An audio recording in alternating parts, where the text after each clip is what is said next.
lykke til I kveld.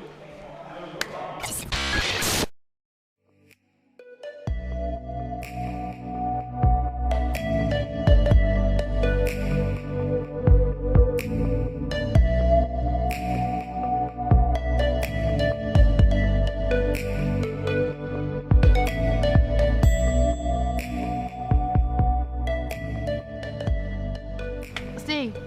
Hei. Du klar for kvelden? Nei. Ikke? Ikke litt. Nei, ikke litt. Åh, shit. Jeg er aldri klar. Hvor bra kommer du til å gjøre I kveld bak DJ-bordet?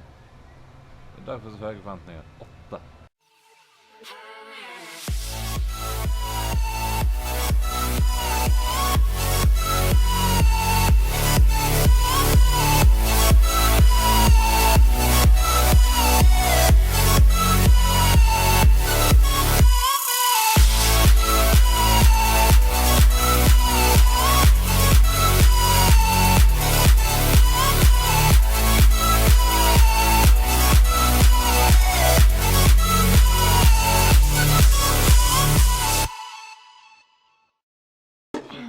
August, hva du synes om DJ-ing?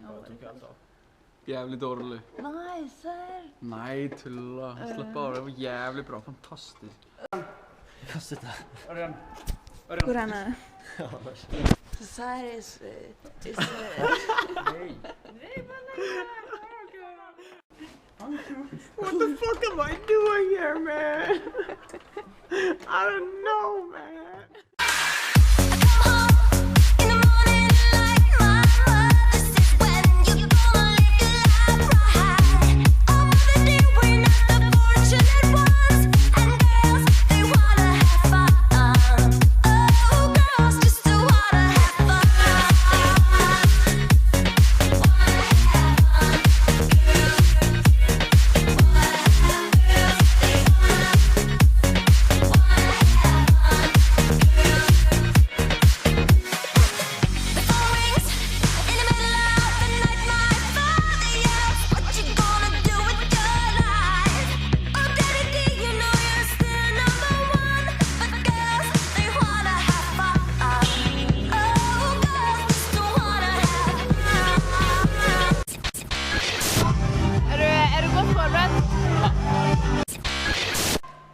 En dag, kanskje.